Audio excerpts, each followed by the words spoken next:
Assalamualaikum warahmatullahi wabarakatuh. Alhamdulillahi rabbil alamin. Wabihi nasta'in ala umuri dunya wad din. Ashhadu an la ilaha illallah al-malikul haqqul mubin wa ashhadu anna Muhammadan abduhu wa rasuluh as-sadiqul wa'dil amin. Ya ayyuhalladzina amanu ittaqullaha haqqa tuqatih wa la tamutunna illa wa antum muslimun. Ya ayyuhan nasu ittaqu rabbakumul ladzi khalaqakum min nafsin wahidah wa khalaqa minha zawjaha wa basa minhuma rijalan katsiran wa nisaa'a wattaqullaha alladzi tasaaluna bihi wal arham innallaha kana 'alaikum raqiba. Ya ayyuhalladzina amanu taqullaha wa qulu qawlan sadida yuslih lakum a'malakum wa yaghfir lakum dhunubakum wa may yuti'illaha wa rasulahu faqad faza fawzan 'azima. Fa inna asdaqal hadits kitabullah wa khairal huda huda Muhammad sallallahu alaihi wasallam wa syarrul umuri muhdatsatuha wa kullu muhdatsatin bid'ah wa kullu bid'atin dhalalah wa kullu dhalalatin finnar. Mari kita bersyukur kepada Allah Subhanahu wa taala pada malam hari ini, malam Jumat tanggal 8 Rabiul Akhir 1446 Hijriah bertepatan dengan tanggal 10 bulan 10 2024. Alhamdulillah Allah telah berikan hidayah kepada kita sehingga baru saja kita melaksanakan salat maghrib berjamaah di rumah Allah yang mulia ini. Harapan kita semua mudah-mudahan segala amal-amal kita diterima Allah, mudah-mudahan segala kesalahan, segala dosa-dosa kita diampuni oleh Allah Subhanahu wa taala. Jamaah rahimakumullah, tema malam hari ini doa-doa para rasul di dalam Al-Quran. Rasul yang wajib kita kenal itu ada 25 rasul. Kalau nabi itu banyak sekali, tapi kalau rasul itu 25 yang wajib kita kenal dari Adam sampai Nabi Muhammad sallallahu alaihi wasallam. Bagus kita untuk mengenal nama-nama rasul supaya apa? Mudah kita memberi nama kepada anak dan cucu-cucu kita. Biar tafaul, biar tasabuh menyerupai nama-nama orang yang disayangi oleh Allah Ta'ala. Para rasul itu orang yang disayangi oleh Allah Subhanahu wa Ta'ala. Dari Nabi Adam, Idris, Nuh, Hud, Salih, Ibrahim, Ismail dan seterusnya sampai kepada Nabi Muhammad sallallahu alaihi wasallam. Ada beberapa doa yang bisa ulun sampaikan pada malam hari ini. Di antara doa para rasul yang Allah cantumkan dalam Al-Quran. Kenapa kita harus mencari doa-doa para rasul dalam Al-Quran? Biar kadang-kadang supaya jangan salah kita dalam berdoa. Kadang-kadang dalam meminta kepada Allah tanpa komando, sesuai dengan keinginan hawa nafsu kita. Yang lebih utama dalam pinta dan doa kita, hingganya keselamatan dunia, tanpa melibatkan keselamatan akhirat. Yang kadang-kadang lebih utama daripada dosa kita, doa-doa kita, meminta rezeki yang banyak tanpa pernah kita mau meminta ampun kepada Allah Subhanahu wa taala. Maka sangat perlu kita melihat kayak apa doa para nabi-nabi itu, kayak apa doa para rasul-rasul itu. Seperti apa yang Allah sampaikan dalam surah Al-A'raf ayat 23. Dalam surah Al-A'raf ayat 23, Allah mengabadikan doa. Doa siapa? Rasul pertama, datu kita, pakaian kita, ya pedatuan mungkin. Karena datu di atas kai, kemudian datu di atas datu, Allah alam. Apalagi sebutannya kita kada tahu. Apalagi sampai kepada Nabi Adam. Jadi biar potongan kita kayak ini nih, ibu-ibu, bapak-bapak, kita semua keturunan Nabi. Semua keturunan Nabi. Nabi apa? Nabi Adam alaihissalam. Tapi kalau kita mengaku keturunan Nabi Muhammad sallallahu alaihi wasallam, hari ini kita dituntut lagi untuk tes DNA. Tapi kita keturunan Nabi. Nabinya apa ya? Nabi Adam alaihissalam. Apa doa Nabi Adam? Kenapa Nabi Adam berdoa seperti ini? Rabbana zalamna anfusana wa illam taghfir lana wa tarhamna lanakunanna minal khasirin.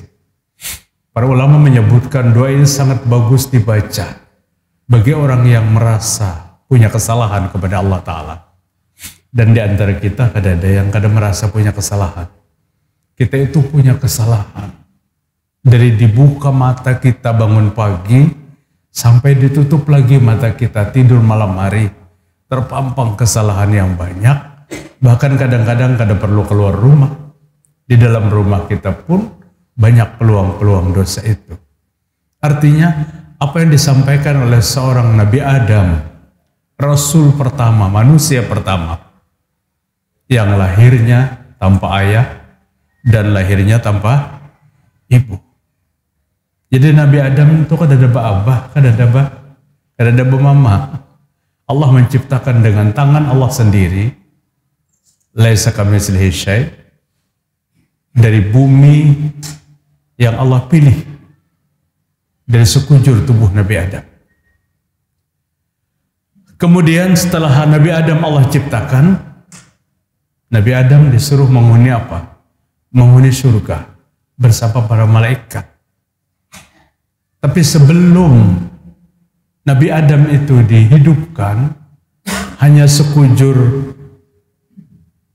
tubuh yang terbuat dari tanah yang Allah ciptakan. Penghuni surga diminta oleh Allah untuk apa? Untuk sujud kepada Adam. Semua diperintahkan untuk sujud. Para malaikat cepat melaksanakan perintah itu. Kenapa? Karena malaikat melihat yang menyuruh itu siapa? Bukan melihat kemana perintahnya, tidak. Melihat yang memerintahkan. Pencipta alam semesta, Allah Subhanahu wa Ta'ala. Perintahnya apa dalam Al-Quran? Usjudu li Adama fasajadu.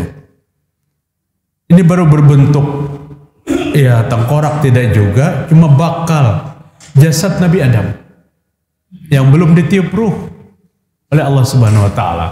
Semua penghuni surga disuruh sujud, maka sujudlah kepada Adam. Para malaikat. Yang tidak mau sujud siapa? Syaitan. Syaitan itu nama aslinya di waktu di dalam surga itu Ajazil namanya. Ajazil. Apabila ada punya cucu jangan dinamai Ajazil. Itu nama iblis, datunya syaitan. Datunya syaitan. Syaitan itu bangsanya apa? Kana minal jinni papasaqo an amri rabbih. 50 surah Al-Kahfi. Ajazil itu, iblis itu dari golongan jin yang kerjanya bermaksiat kepada Allah Subhanahu wa Ta'ala. Bermaksiat kepada Allah. Sejak dia membangkang tidak mau sujud dengan argumentasi yang ketus terhadap Allah Ta'ala. Asjudu liman khalaqta tina, kata Allah. Iblis, kenapa kada mau sujud? Kenapa kada mau sujud? Apa yang menghalangimu dari perintahku untuk sujud? Sementara semua malaikat penghuni surga tidak ada yang membantah. Apa kata iblis itu? Asjudu liman khalaqtatina. Apakah aku pantas disuruh sujud kepada orang yang engkau ciptakan daripada tanah itu? Dia tidak mau sujud kepada Adam dan dia menghina kepada Adam. Adam itu kan datu kita. Jadi manusia itu dihina oleh setan pada saat dia membangkang perintah Allah. Karena setan merasa apa? Ana khairam minhu khalaqtani min nar wa khalaqtahu min tin. Aku lebih baik daripada Adam itu. Adam diciptakan daripada, aku diciptakan daripada api, dan Adam diciptakan daripada tanah. Kalau boleh mencari-cari siapa di antara sumber penciptaan yang baik, Paling baik itu malaikat. Tapi malaikat tidak pernah sombong. Karena yang memerintahkan itu Allah Subhanahu wa taala. Malaikat itu diciptakan daripada nur, daripada cahaya yang cemerlang. Adam itu diciptakan daripada tanah. Iblis itu diciptakan daripada api. 3 makhluk dari 3 asal penciptaan. Tidak ada yang mempermasalahkan tentang ciptaannya itu bagaimana. Tapi iblis justru mempermasalahkan, aku tidak pantas sujud kepada Adam karena aku lebih baik. Aku daripada api dan Adam daripada tanah. Yang mengatakan api itu lebih baik daripada tanah itu juga hanya iblis. Dari ada rasa yang lebih dalam jiwanya sehingga menghalangi perintah Allah Ta'ala. Itu yang terjadi bapak-bapak kepada manusia hari ini sampai akhir zaman. Tapi mudah-mudahan kita bukan bagian daripada itu. Kenapa dia enggan atas perintah Allah? Karena dia merasa memiliki sesuatu yang lebih daripada orang lain. Kesombongan yang bercokol dalam setiap jiwa. Maka itu menjadikan manusia mirip dengan perilaku-perilaku iblis, bapak-bapak. Kemudian iblis dikeluarkan. Dan Nabi Adam ditiup ruh, diciptakan. Kemudian menjadi penghuni surga. Sebenarnya rintangan untuk kejadian kita manusia ini banyak, Pak. Sebelum Nabi Adam menciptakan, Allah menciptakan Nabi Adam, Allah berkonsultasi, memberitahu. Sebenarnya tidak perlu meminta izin, sekehendak Allah kan. Tapi Allah memberitahu bahwa nanti penduduk surga ada bertambah 1 bangsa manusia yang namanya Adam. Malaikat, aku akan ciptakan manusia di muka bumi untuk menjadi khalifah. Inni ja'ilun fil ardi khalifah. Apa kata malaikat? Qalu ataj'alu fiha may yufsidu fiha wa yasfiku ad-dima'a wa nahnu nusabbihu bihamdika wa nuqaddisu lak. Qala inni a'lamu ma la ta'lamun. Dengan cerita yang Allah sampaikan kepada malaikat bahwa Allah ingin menciptakan manusia. Apa kata Allah Ta'ala? Kata malaikat, ataj'alu fiha may yufsidu fiha? Ya Allah, apakah engkau akan ciptakan manusia yang melakukan pertumpahan darah nantinya di muka bumi ini? Wa yasfiku ad-dima wa nahnu nusabbihu bihamdika. Sementara kami bertasbih, berzikir kepadamu. Maksud malaikat, kami berzikir dan beribadah kepadamu. Nanti manusia yang kau ciptakan akan menjadikan pertumpahan darah. Semacam memberikan informasi yang lebih luas. Seolah-olah Allah tidak mengerti tentang itu. Maka jawaban malaikat itu dijawab oleh Allah. Apa jawabannya? Inni a'lamu ma la ta'lamun. Malaikat, jangan banyak pendek, mungkin bahasa kita itu. Aku tahu daripadamu yang kamu kada tahu. Yang kamu kada mengerti dan aku mengerti, aku tahu. Aku tahu. Allah bercerita kepada malaikat bukan minta persetujuan. Tapi Allah ingin mengatakan, mengabarkan. Malaikat melarangnya. Dengan manusia itu akan melakukan pertumpahan darah, kemaksiatan dan sebagainya. Inni a'lamu ma la ta'lamun. Aku lebih tahu daripada kamu yang tidak tahu. Kemudian Allah Subhanahu wa taala menciptakan Adam. Adam di dalam surga diajari oleh Allah Subhanahu wa taala nama-nama yang ada di sekelilingnya. Wa 'allama Adam al-asma'a kullaha. Dan Allah mengajarkan kepada Adam semua nama-nama yang ada di sekitar itu. Karena diajari oleh Allah, Adam tahu. Adam tahu. Ujar Allah, Adam, apabila ada jeruk nipisnya, ada sambalnya, ada kecapnya, itu ada nasi sop, soto, umpamanya tuh kayak itu kan. Ya, kada itu bang yang diajarkan. Di sekeliling diajarkan. Setelah Adam mengerti apa yang ada di sekelilingnya, wa 'allama Adam al-asma'a kullaha, thumma 'aradahum 'alal malaikah. Kemudian malaikat ditanya, malaikat itu apa namanya? Malaikat itu apa namanya? Malaikat itu apa namanya? Apa kata malaikat?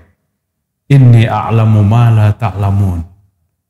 Inni wa 'allama Adam al-asma'a kullaha thumma 'aradahum 'alal malaikati faqala ambi'uni bi asma'i haula'i in kuntum shadiqin. Malaikat, jika kamu merasa benar, itu sebut apa nama-nama yang ada sekelilingmu. Apa kata malaikat? Qalu subhanaka la ilma lana illa ma 'allamtana. Malaikat berkata, Maha suci Engkau ya Allah. Hamba kada ada ilmu sama sekali.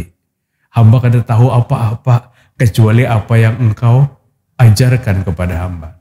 Subhanaka la ilma lana illa ma 'allamtana innaka antas samiul alim.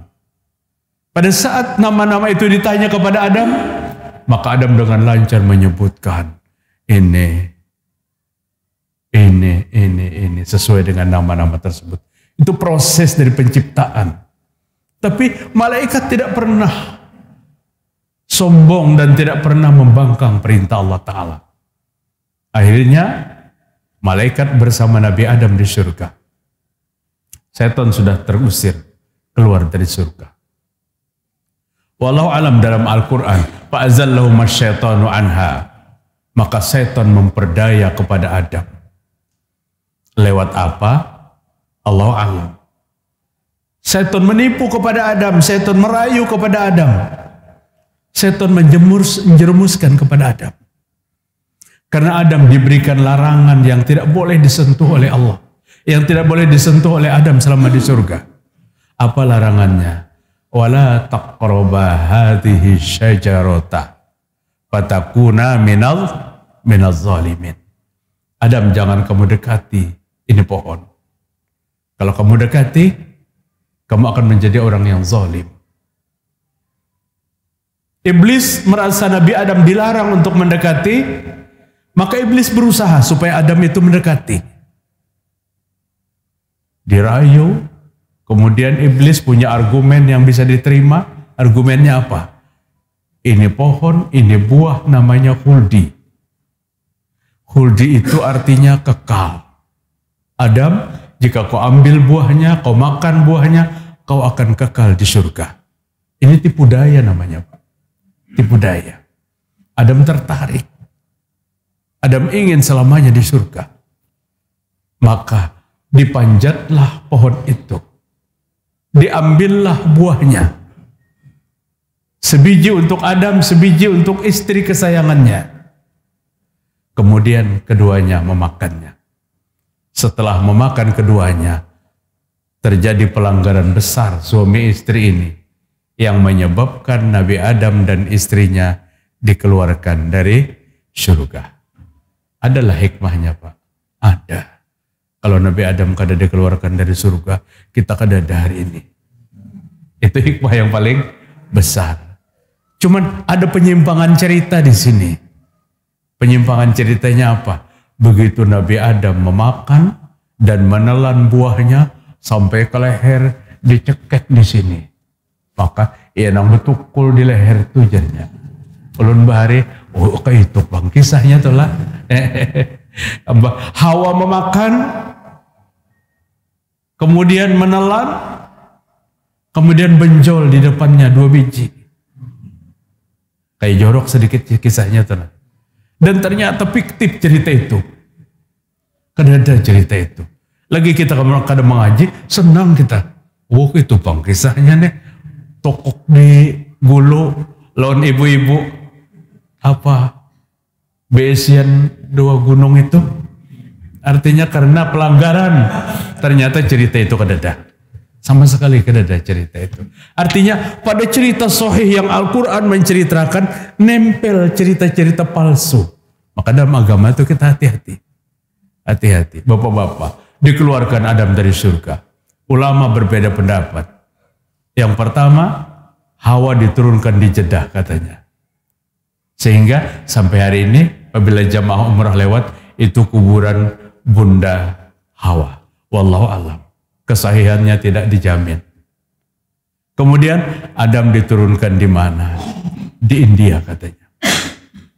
Suami istri yang saling mencintai ini mencari di mana dia harus bertemu. Akhirnya bertemu di mana? Di padang Arafah. Persis pada tugu yang di atasnya itu ada tugu. Ulun dulu pernah naik ke atas itu, di sana ada tikar purun, Pak.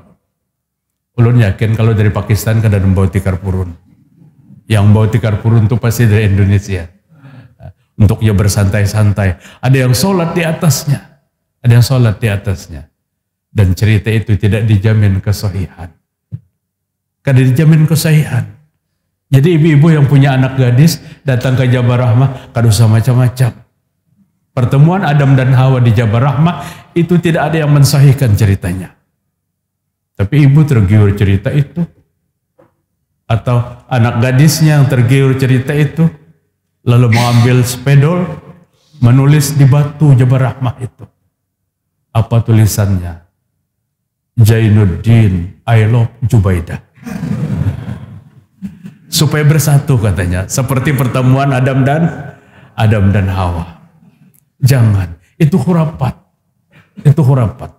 Satu perbuatan yang dilarang dalam agama. Satu hari tahun 2011, kalau tidak 2013 waktu itu, sekeliling Jabal Rahmah itu belum di batako, pasir sekeliling Jabal Rahmah. Jamaah naikkan ke atas, kami di bawah. Kemudian jempol ulunnya kuit-kuit, kayak ada barang yang aneh di bawah kaki nih.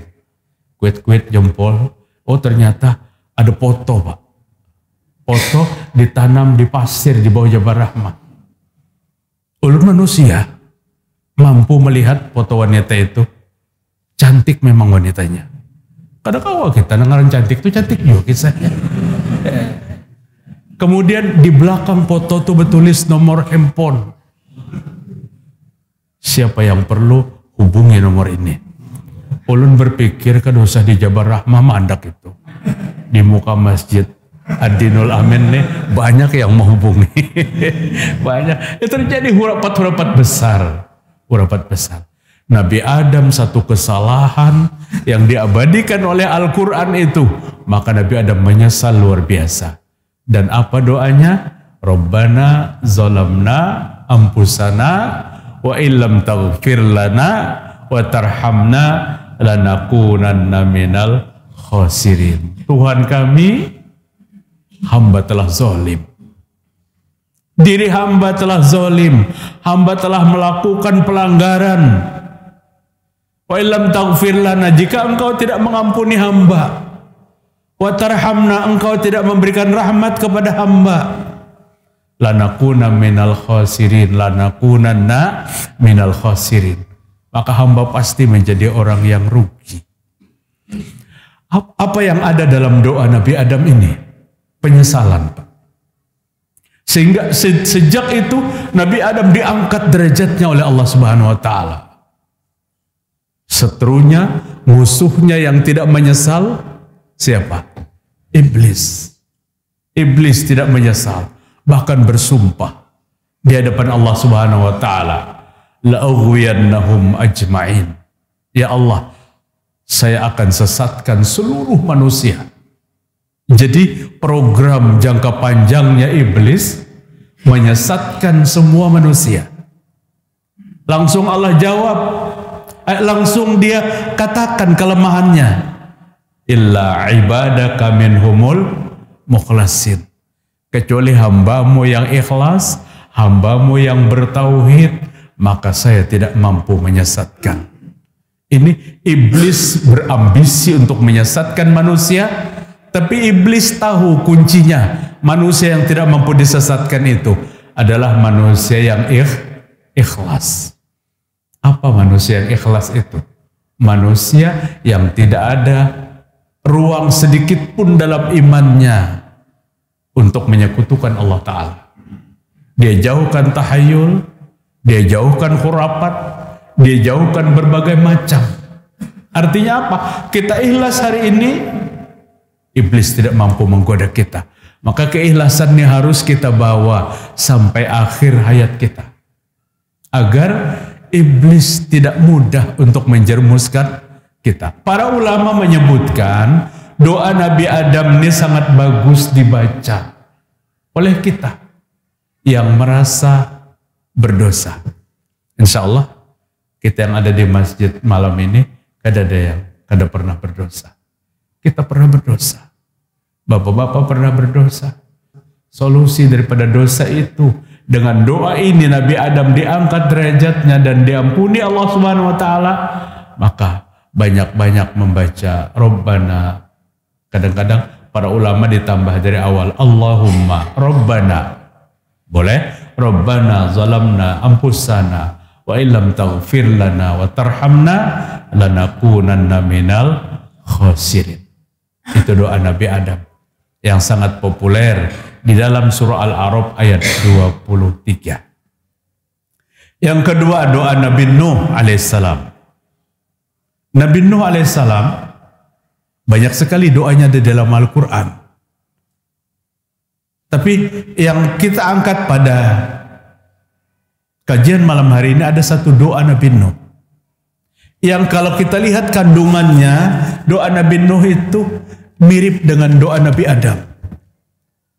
Doa di mana Nabi Nuh menyatakan kelemahan dirinya di hadapan Allah Subhanahu wa taala setelah proses tenggelamnya dunia. Nabi Nuh mencari di mana anaknya berada. Ternyata anaknya mendaki satu gunung. Nabi Nuh memanggil, wa nada Nuhu rabbah. Nabi Nuh memanggil kepada anaknya yang pertama, anakku, tidak ada yang selamat hari ini kecuali orang yang masuk ke dalam kapal ini. Apa kata anaknya? Sa'awi ila jabali ya'simuni minal ma. Ayah, kada perlu khawatir. Nanti saya akan naik ke atas gunung dan gunung itu tidak sampai banjirnya sampai ke atas. La asima liyauma, kata Nabi Nuh. Hari ini kada ada yang kada tenggelam anakku. Semua akan tenggelam. Itu proses antara ayah dan anak. Wana dan Nuhu rabbah. Kemudian Nabi Nuh berkata kepada Allah. Berdoa kepada Allah. Faqala, apakah doa Nabi Nuh? Rabbi innabni min ahli. Tuhanku, anakku itu adalah keluargaku. Nabi Nuh minta tolong kepada Allah tentang nasib anaknya yang tidak mau ikut ke dalam kapal. Ke dalam kapal. Hewan sudah sepasang-sepasang. Ada manusia 40 laki-laki, 40 perempuan masuk dalam kapal Nabi Nuh. Anaknya tidak mau masuk.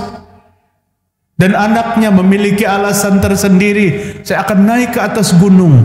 Dan gunung itu tidak akan tenggelam. Kata Nabi Nuh, tidak ada yang selamat hari ini. Maka Nabi Nuh khawatir. Nangaran seorang orang tua kepada anak seperti apa? Khawatir. Nabi Nuh berkata, Faqala Nuhu Rabbah. Nabi Nuh berkata kepada Tuhannya, Rabbi innabni min ahli. Tuhanku, anakku itu adalah keluargaku. Wa inna wa'dakal haq. Dan engkaulah yang benar ya Allah. Dia memang minta kepada Allah Subhanahu wa taala. Bapak, kalau kita membaca cerita Nabi Nuh, kita terbayang apa yang pernah dialami oleh baginda Rasul sallallahu alaihi wasallam.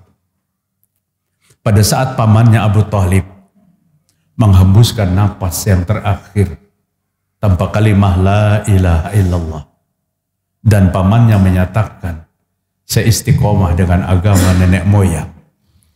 Apa agama nenek moyang orang Quraisy masa lalu? Penyembah berhala. Dan matilah pamannya pada saat itu. Mati tidak beriman. Kepiluan yang mendalam Nabi Muhammad SAW. Karena paman yang merawat, memelihara, menjaga Bahkan Nabi terasa aman dari gangguan orang kafir Quraisy karena melihat ada sosok Abu Thalib yang berpengaruh di kalangan mereka.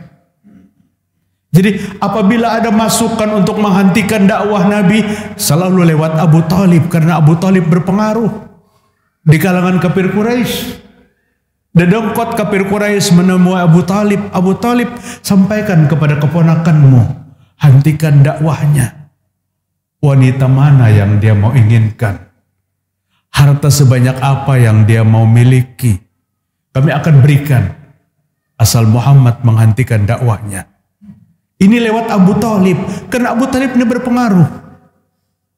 Apa jawaban Nabi kepada pamannya? Wahai pamanku, jika mereka memberikan matahari di tangan kananku dan bulan di tangan kiriku, kemudian mereka menuntut agar aku menghentikan dakwah, tidak wahai pamanku. Kan ada kisah lagi nih. Nah, urusan bebinian, harta berapa, kan ada nilainya. Matahari dan bulan mereka serahkan kepadaku. Aku berhenti dari dakwah. Tidak paman, tidak. Bagaimana penderitaan Nabi pada saat dinyatakan dalam riwayat Imam Bukhari, hadis yang sahih, pamannya tidak mengucapkan kalimat syahadat. Abu Thalib mencintai Nabi karena Nabi cucunya Abdul Muthalib, karena Nabi anaknya Abdullah. Abu Thalib tidak mencintai Nabi karena Nabi sebagai seorang Rasul. Nabi sedih luar biasa. Nabi berkata kepada Allah, mirip seperti Nabi Nuh. Apa kata Nabi? Ya Allah, jika kau izinkan, maka hamba akan pintakan ampun paman hamba. Ini sudah mati. Sudah mati. Jika Allah mengizinkan, hamba akan pintakan ampun paman hamba. Itu kan. Indamni min ahli, kata Nabi Nuh. Ya Allah, anakku itu keluargaku. Tapi keputusanmu yang paling benar. Terserah pian aja. Apa kata Allah Ta'ala? Turun malaikat Jibril bawa al-surah At-Taubah. Apa? Maka nalin nabiyyi walladzina amanu ayyastaghfiru lil musyrikin walau kanu uli qurba min ba'di ma tabayyana lahum ashabul jahim. Tolak jawaban Allah Ta'ala. Apa kata Allah Ta'ala? Tidak pantas bagi seorang nabi, tidak pantas bagi seorang yang beriman, ayastaghfiru lil musyrikin, untuk memintakan ampun kepada orang yang mati dalam menyekutukan Allah. Mungkin kalau bahasa orang Banjar, Muhammad jangan pintakan ampun, dia mati dalam menyekutukanku, kata Allah Ta'ala. Walau kanu uli kurba, sekalipun yang mau dipintakan ampun tuh kerabat dekatnya. Siapa? Pamannya sendiri. Mimba' bima tabayyana lahum ashabul jahim. Setelah Allah tetapkan Abu Thalib sebagai penghuni neraka. Di bulan-bulan Rabiul Awal keluar lagi cerita fiktif. Apa cerita fiktifnya? Setelah Abu Thalib dikuburkan, Nabi datang ke kuburannya, kemudian Nabi bangunkan dari kubur. Setelah Abu Thalib bangun dari kubur, diislamkan oleh Nabi Muhammad SAW. Setelah masuk Islam, dibalikkan Nabi lagi ke kuburnya. Bapak, ulun sampai hari ini kada menemu sumber itu dari mana. Artinya, jika benar sumber itu, berarti bertentangan dengan Al-Quran. Bertentangan dengan Al-Quran. Oh, jangan menceritakan itu, berarti membuli keluarga Nabi. Tidak. Kita justru ingin menyatakan yang hak itu hak. Yang batil itu batil. Hidayah tidak pernah mengenal juriyat. Hidayah tidak mengenal anak siapa. Allah yang menentukan untuk memberikan hidayah. Jika Nabi Nuh pemberi hidayah, Kan'an anaknya tidak kafir. Jika Nabi Ibrahim pemberi hidayah, ayahnya Azar tidak menjadi pembuat berhala. Kenapa tidak marah ayahnya? Berhala dibuat, dijual untuk biaya setiap hari. Datang anaknya melarang untuk jangan buat berhala lagi. La arjumannaka. Bapak-bapak Nabi Ibrahim sempat marah. Nanti aku rajam engkau wahai Ibrahim. Jangan larang.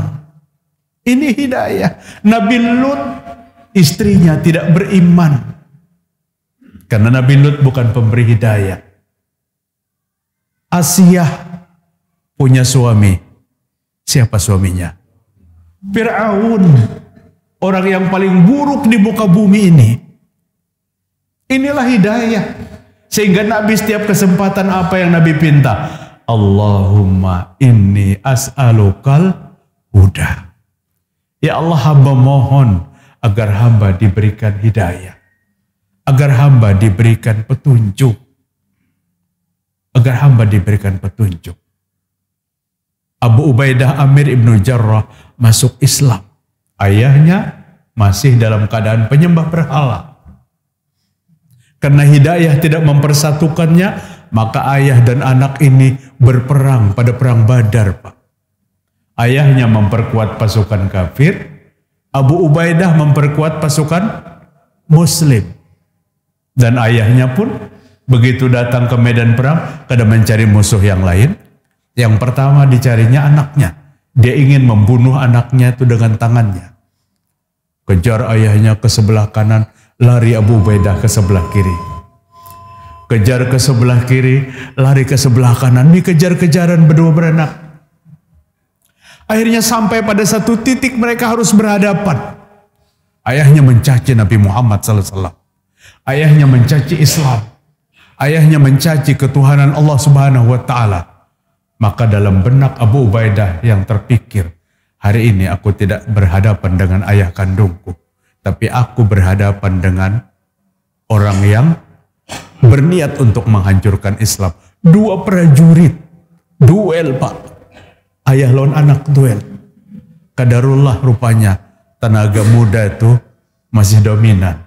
Akhirnya ayahnya Abu Ubaidah terbunuh oleh tangan Abu Ubaidah sendiri. Sedih dia pada perang Badar itu. Allah turunkan Al-Mumtahana Al-Mujadalah ayat 11 membenarkan tindakan Abu Ubaidah. Yang namanya akidah kadang-kala kita perhitungkan siapapun. Allah mengatakan benar yang dilakukan oleh Abu Ubaidah. Kenapa? Allah katakan, tidak akan engkau wahai Muhammad tidak akan temukan manusia yang beriman yang bermesra-mesra. Apabila orang itu beriman pasti tidak akan ditemukan kemesraan. Berkelahi tidak, berperang tidak, tapi tidak mesra. Yang terjadi hari ini kan mesra luar biasa. Terakhir ini tambah sedih kita. Pada Syekh Ahmad bin Ali Al-Huzaifi, imam besar Masjid Madinah, datang ke Istiqlal, tidak semeriah menyambut apa? Yaitu kalau menyambut paus kemarin luar biasa. Sampai azan kada perlu berkumandang, hanya apa? Teks saja. Ini imam besar Masjid Madinah, Ahmad bin Ali Al-Huzaifi, berdua bakuitan tuh imam Masjid Nabawi. Ayahnya Ali Al-Huzaifi, kemudian anaknya Ahmad bin Ali Al-Huzaifi. Ini sedang ada di mana? Sedang ada di Jakarta. Beliau akan menjadi khatib besok dan imam di Masjid Istiqlal. Bapak-bapak hadirin, kadang-kadang penghargaan kita tuh kepada sesama sangat lemah. Ikramul muslimin itu tidak terbina di antara kita. Ukhuwah itu tidak terjalin di antara kita. Bisa kata tadi Pak? Ayo sedikit aja gila. Doanya belum keluar tadi, doa Nabi Nuh tadilah. Kemudian pada saat Nabi Nuh berkata, wa nada rabbahu faqala rabbi inna bani min ahli. Nabi Nuh berkata kepada Allah, ya Allah, anakku, keluargaku. Mungkin di benaknya, tolong anak ulun ya Allah. Tapi apa? Wa inna wa'dakal haq. Tindakanmu yang paling benar ya Allah. Pian mau tolong atau pian tidak mau tolong, terserah. Allah yang punya tindakan. Wa anta ahkamul hakimin. Engkau ya Allah hakim yang paling adil. Apa jawab Allah? Allah Subhanahu wa taala, "Ya Nuhu, innahu laisa min ahlika." Nuh, anakmu itu bukan keluargamu. Laisa min ahlik. Nabi Nuh tadi kan, "Innabni min ahlik." Anakku keluargaku ya Allah. Laisa min ahlik kata Allah. Dia bukan keluargamu. Innahu amalun ghairu salih. Karena dia melakukan perbuatan yang tidak baik kepadamu. Karena dia bukan keluargamu.